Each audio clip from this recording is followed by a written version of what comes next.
A single 4,000-word script is too long to fit into one response. To preserve quality and avoid truncation, I'll deliver it in multiple continuous parts. Title: The Entire History of Paris 250 BC AD 1944. Total target length, 4,000 words. I'll provide it as Part 1 1,350 words. Part 2 1,350 words. Part 3 1,350 words. Each part will flow seamlessly into the next, with no repetition, following your exact bedtime history style. Part 1. One quiet bend in a river became one of the most influential cities on earth. Long before grand cathedrals reached toward the sky, before kings walked marble halls, before revolutions shook the streets, there was only a cluster of wooden homes resting on small islands surrounded by the slow waters of the Seine. The people who lived there could not have imagined that countless generations would one day call this place Paris. They simply knew it as home.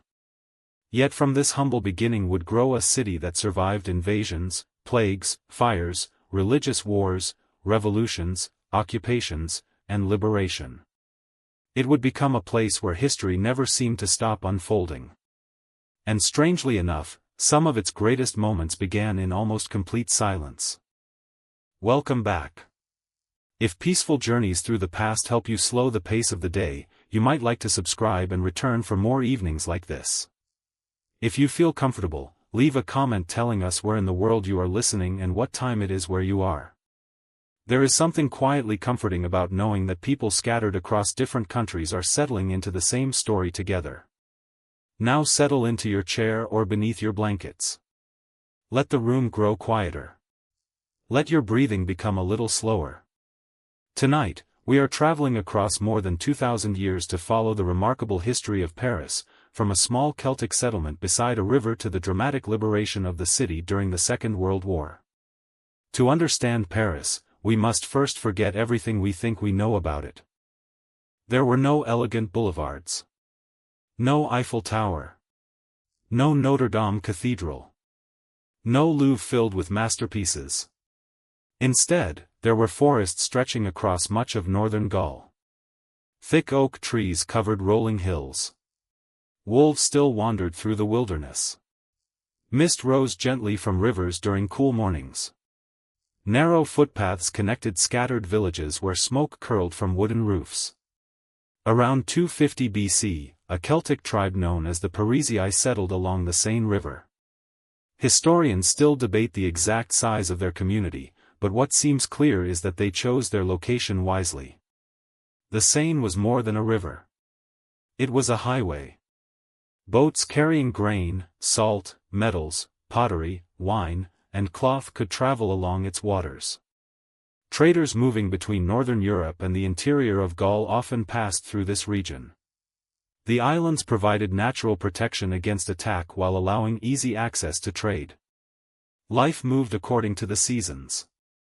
Spring brought fresh crops and swollen rivers. Summer filled the markets with merchants speaking different languages. Autumn meant preparation for colder months, while winter encouraged families to gather around fires inside timber houses. Children learned practical skills early. Farmers watched the skies carefully. Craftsmen shaped iron tools by hand. Religious ceremonies honored powerful natural forces believed to guide the world around them. Their settlement was not rich by later standards. Yet it was stable. And sometimes stability becomes the strongest foundation of all. Far beyond these forests, another civilization was expanding with astonishing speed. Rome. Its armies had crossed mountains, defeated kingdoms, and absorbed countless peoples into an empire that seemed almost unstoppable. Wherever Roman roads appeared, they brought soldiers, engineers, merchants, administrators, and laws. Some communities welcomed them. Others resisted fiercely. Eventually Rome looked toward Gaul. The campaigns led by Julius Caesar during the 1st century BC transformed the region forever. According to his own writings, Caesar fought difficult battles against many Gallic tribes.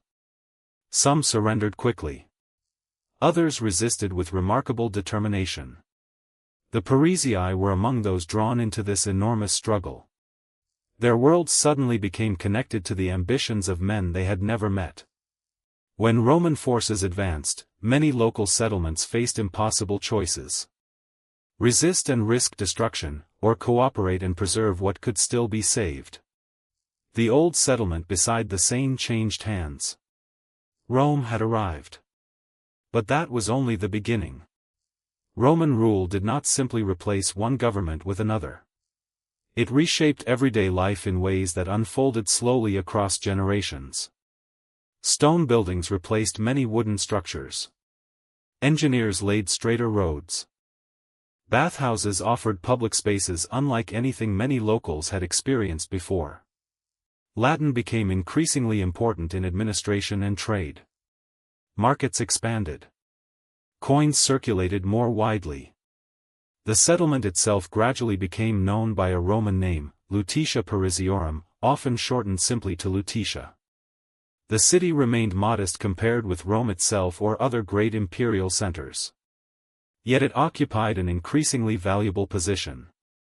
Standing on a hill overlooking the growing settlement, a traveler would have seen tiled roofs, temples dedicated to Roman gods, workshops ringing with hammer blows, and boats moving steadily along the Seine.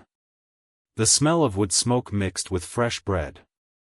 Merchants argued over prices. Children chased one another through narrow streets. Soldiers wearing polished armor marched beneath military standards that fluttered in the breeze. For ordinary people, history rarely announces itself. Life continued. Taxes had to be paid. Fields had to be planted. Families still celebrated births and mourned deaths. Yet beneath these ordinary rhythms, something larger was unfolding. Rome's enormous network connected Lutetia to distant provinces stretching from Britain to North Africa and from Spain to the Middle East. Ideas traveled almost as quickly as goods. Religion spread. Architectural styles evolved. New fashions arrived. Local traditions blended with Roman customs. The city slowly became a meeting place of different cultures. To later generations, ancient Paris often appears surprisingly peaceful during these centuries. But peace inside an empire depended upon forces far beyond the city's control. Whenever Rome remained strong, prosperity generally followed. Whenever Rome weakened, uncertainty spread outward like ripples across water. By the 3rd century AD, the empire faced mounting problems. Frontiers came under pressure. Civil wars erupted. Emperors rose and fell with alarming speed. Economic troubles touched nearly every province. The comfortable certainty of earlier generations began to disappear. Lutetia responded much as many frontier cities did. Its people strengthened defenses. More activity concentrated around the islands and the Seine, where natural protection made survival more likely. Large public buildings sometimes fell into neglect as resources became scarcer. People adapted. History has a habit of rewarding those who learn to adapt. One remarkable visitor passed through during this troubled age. The future Emperor Julian, later remembered as Julian the Apostate, spent time in Lutetia during the 4th century. Unlike many Roman officials who viewed provincial cities merely as administrative posts, Julian developed genuine affection for the settlement. He admired its climate. He praised the clear river. He described peaceful surroundings that contrasted with political turmoil elsewhere. For a while, it seemed as though the city might enjoy lasting stability. But history rarely moves in straight lines. Far beyond the city's walls, enormous movements of people had already begun. Germanic tribes pressed against Roman frontiers. The Huns pushed westward across Europe. Entire populations searched for safer lands. The Roman Empire, once seemingly invincible, struggled to respond. The danger was not where most people expected it to be. It was not one single invasion. It was the slow exhaustion of an empire asked to defend thousands of miles of frontiers at once. As Roman authority weakened during the 5th century, local leaders increasingly carried responsibilities once managed by imperial officials. Religious figures gained influence. Bishops became not only spiritual guides but also important civic leaders. Christianity, once a persecuted faith, had spread steadily throughout the empire. Churches appeared where temples had once stood. Old beliefs did not disappear overnight, but the spiritual landscape changed profoundly. Among the growing Christian community, stories began circulating about a young woman whose courage would shape the identity of the city itself. Her name was Genevieve. At first glance, she seemed unlikely to become one of Paris's greatest protectors. But sometimes history chooses its heroes from the quietest places. And her story was about to intertwine with the fate of a city standing at the edge of an entirely new age. The young woman called Genevieve was not a queen, nor a military commander, nor the daughter of a powerful noble family. According to later accounts, she was born around the year AD 422 in the small village of Nanterre, not far from the growing city of Lutetia. From an early age, she devoted herself to a deeply religious life. To many people, she appeared quiet and unremarkable. Yet history has a way of revealing strength in those who never sought power for themselves. Her reputation for wisdom spread gradually. People came to trust her judgment during times of uncertainty. And uncertainty was becoming the defining feature of the age. The Roman Empire in the West was fading. Its great roads still crossed Europe. Its laws still shaped daily life. Its cities still stood behind ancient walls. But the confidence that had once held the empire together was disappearing. Soldiers were harder to recruit. Taxes became more difficult to collect. Rival generals fought one another for influence while distant frontiers crumbled under constant pressure. For ordinary families in Lutetia, these distant political struggles were not abstract. A failed harvest, an interrupted trade route, or rumors of approaching armies could quickly change daily life. Markets grew quieter. Travelers carried frightening stories. Parents wondered what sort of future awaited their children. And then came one of the most feared names in European history. Attila. The leader of the Huns inspired fear long before his armies appeared. News traveled faster than soldiers. Merchants whispered about towns left abandoned. Refugees spoke of villages emptied almost overnight. Whether every tale was true hardly mattered. Fear has always had a way of enlarging itself. Around AD 451, reports spread that Attila's forces were advancing into Gaul. Panic reached Lutetia. Many believed there was only one sensible choice. Leave. Gather whatever possessions could be carried and flee before the Huns arrived. According to long-standing tradition, Genevieve urged the people to remain. She encouraged prayer instead of panic and argued that abandoning the city would only deepen their suffering. Historians continue to debate the precise details of these events, but there is little doubt that Genevieve became a lasting symbol of courage during one of the city's darkest moments. Whether because of military strategy or changing priorities, Attila never destroyed Lutetia. The city survived. For those who remained, Genevieve's calm leadership became unforgettable. In time, she would be remembered as the patron saint of Paris, her story woven into the city's identity for centuries to come. But the danger had not truly passed. The Western Roman Empire was approaching its end. In AD 476, the last Western emperor was removed from power. Historians often use this event to mark the fall of the Western Roman Empire, though the transition was far more gradual than a single date suggests. For the people living beside the Seine, life continued much as before. Children still learned trades. Bakers still rose before dawn. Boats still drifted along the river carrying grain, timber, wine, and stone. Yet political authority had changed forever. The old imperial order was gone. New kingdoms began rising from its remains. Among them was the kingdom of the Franks. To understand why Paris would become so important, we need to step back and look at these newcomers. The Franks were not a single unified nation in the modern sense.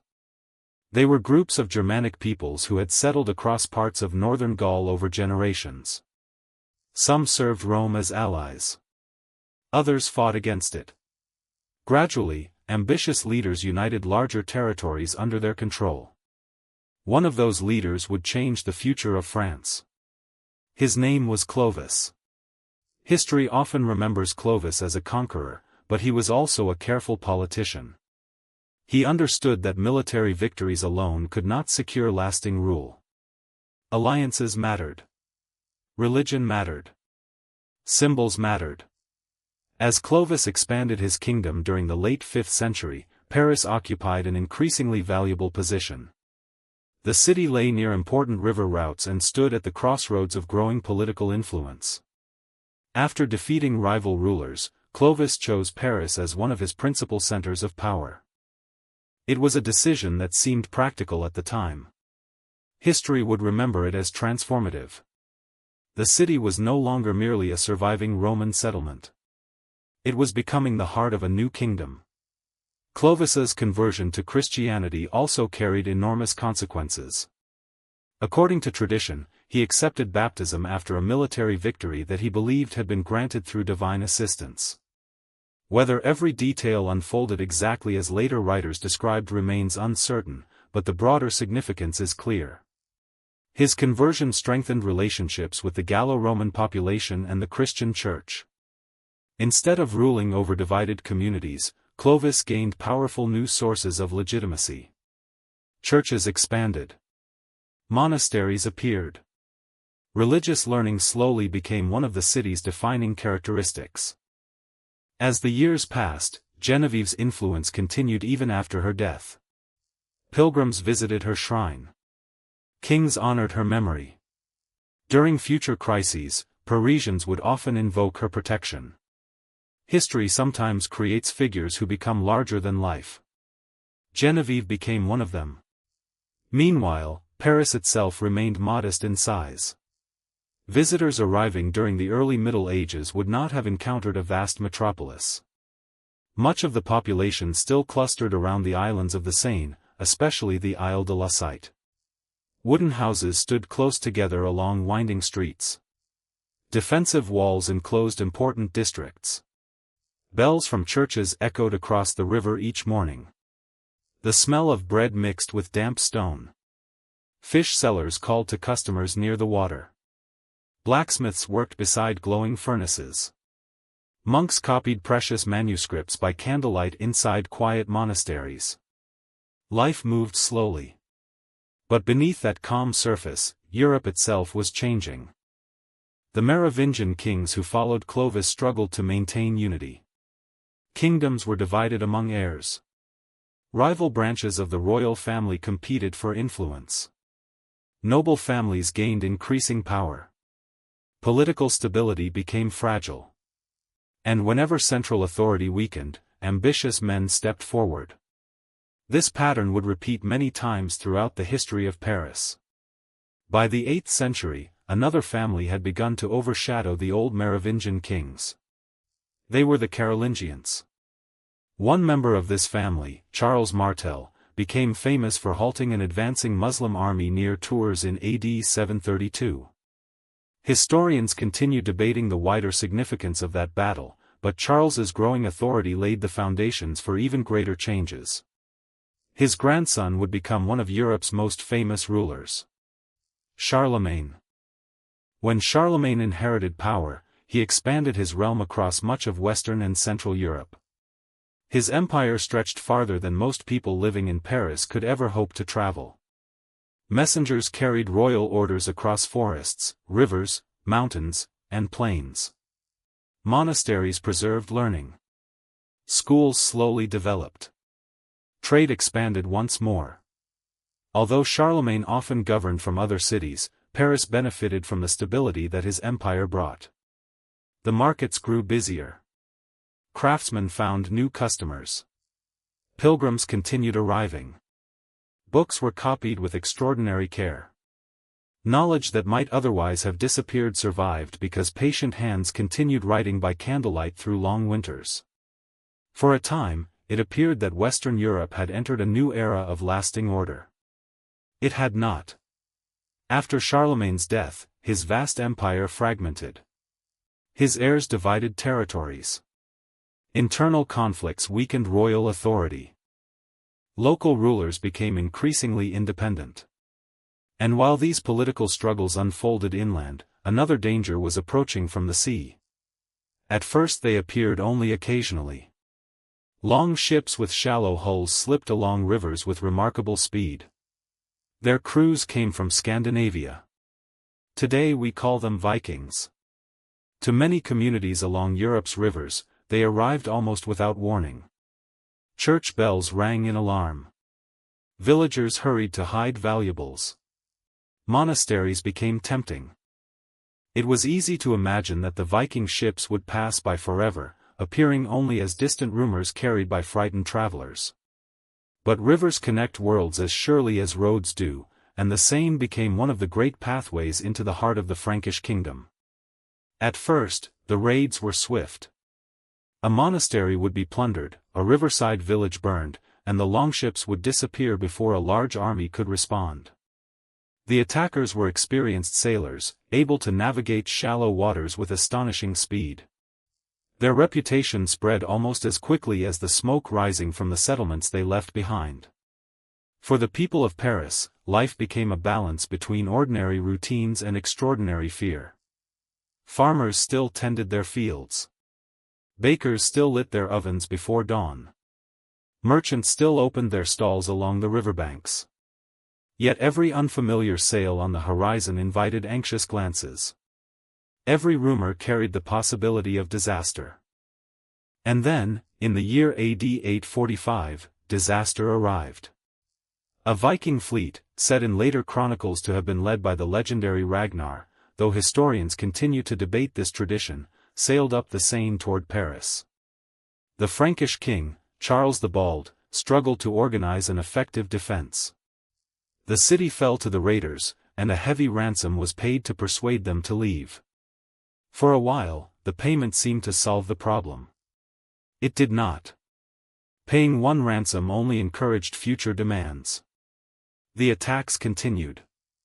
Nearly 40 years later came the siege that would forever change the reputation of Paris.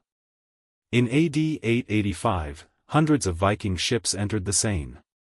Their leaders expected another quick victory. Instead, they encountered determined resistance. The Count of Paris, Odo, together with Bishop Goslin and the city's defenders, refused to surrender. The city's bridges became its greatest weapon. Unlike earlier generations, the Parisians had strengthened their defenses. The bridges crossing the Seine were fortified with towers, making it difficult for enemy ships to pass. These structures transformed the river itself into part of the city's shield. The siege lasted for months. Winter settled over the Seine. Cold rain soaked armor and clothing. Food became scarce. Disease spread within the crowded walls. Families rationed what little grain remained. Soldiers stood watch through freezing nights, listening for the sound of axes striking wood or ladders scraping against stone. The Vikings attacked again and again. Sometimes they seemed close to success. Yet the city endured. For ordinary people trapped inside the walls, courage was measured not only on the battlefield but also in quieter acts. Mothers comforted frightened children. Priests prayed beside the sick. Craftsmen repaired damaged defenses under constant threat. Every person contributed in some small way to the city's survival. Eventually, relief forces arrived, though not in the dramatic fashion many had hoped. Political negotiations proved almost as important as military action. The Vikings eventually withdrew, and Paris emerged battered but unbroken. Its reputation had changed forever. No longer was it merely another provincial town. It had become a symbol of resilience. That reputation mattered. In medieval politics, symbols often carried as much weight as armies. The defense of Paris elevated Odo's standing, and in time he became king of West Francia. His rise demonstrated that successful leadership during crisis could reshape the political order itself. But history was preparing another transformation.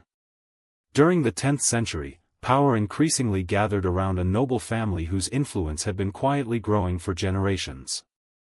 Among them was Hugh Capet. In AD 987, Hugh was elected king.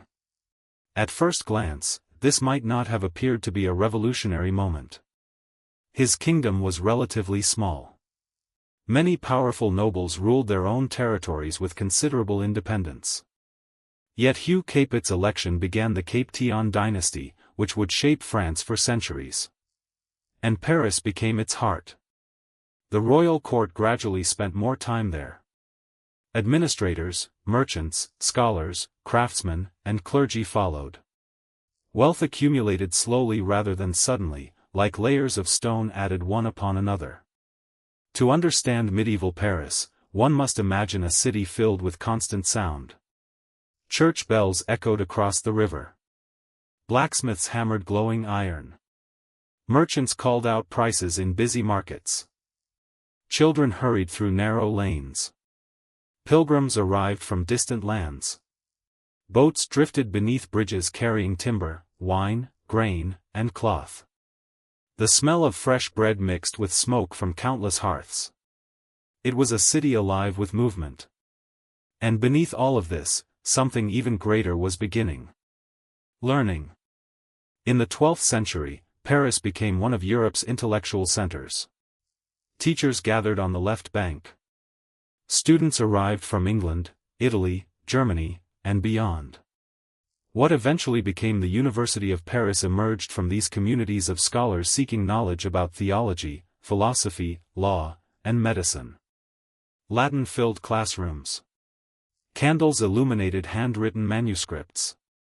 Arguments continued late into the evening as students debated ideas that would shape European thought for generations. One of the most famous teachers, Peter Abelard, attracted enormous crowds through the force of his intellect. His personal life became as famous as his scholarship, reminding us that even great thinkers remain deeply human, capable of both brilliance and heartbreak. Meanwhile, another project was beginning on the Isle de la Cité. A cathedral unlike any the city had ever seen. In 1163, construction began on Notre-Dame. Few people involved in laying its first stones expected to live long enough to see its completion. Medieval cathedrals demanded extraordinary patience. Generations of masons carved stone. Carpenters shaped massive beams. Glassmakers created brilliant windows. Artists filled walls with sculptures designed to teach sacred stories to people who could not read. As the decades passed, the cathedral slowly rose above the city.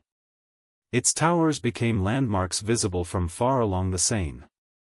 Its bells marked the passing hours.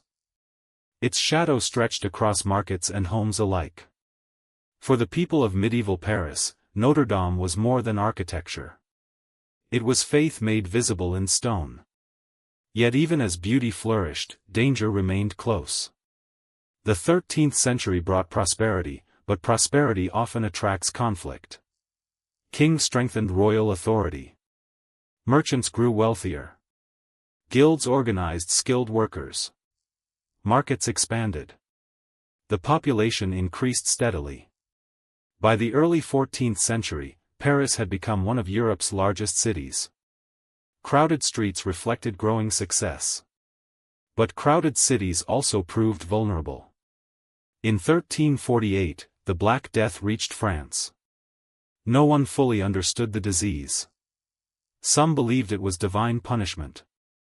Others blamed poisoned wells or strange alignments of the heavens. The truth remained invisible. Families watched loved ones fall ill with terrifying speed. Homes became places of mourning. Church bells rang almost constantly. Markets emptied. Fear settled over the city like a heavy fog. Historians estimate that enormous numbers of people across Europe died during the pandemic.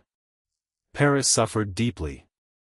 And yet, even after such devastation, life slowly returned. Children were born. Workshops reopened.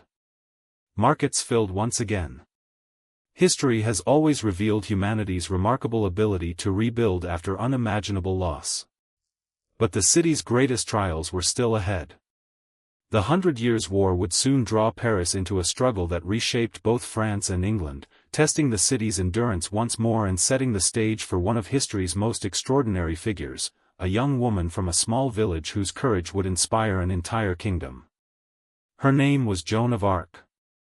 And her arrival would change the story of Paris forever. The young woman who would one day become known across the world as Joan of Arc never expected to shape the destiny of Paris. She was born in the small village of Domremy, far from the crowded streets of the capital. She grew up surrounded by fields, forests, and the quiet rhythm of rural life. Yet according to her own testimony, she believed she had been called to help save France during one of its darkest hours. By the time Joan emerged, the 100 Years' War had already lasted for generations. It was not one continuous conflict but a series of wars, truces, betrayals, and shifting alliances between the kingdoms of England and France. Entire generations had known little else. Paris stood at the center of this struggle. The city had become more than a royal residence. It was the political, economic, and symbolic heart of northern France. Whoever controlled Paris could claim enormous legitimacy. But history rarely grants such prizes without a cost. In 1418, supporters of the Burgundian faction seized Paris after fierce violence within the city. Political rivalries had become so bitter that neighbor no longer fully trusted neighbor. Families found themselves divided by loyalties they had never expected to choose. Only 2 years later, the Treaty of Troyes declared that the English King Henry V would inherit the French throne. To many French people, this agreement seemed almost unimaginable.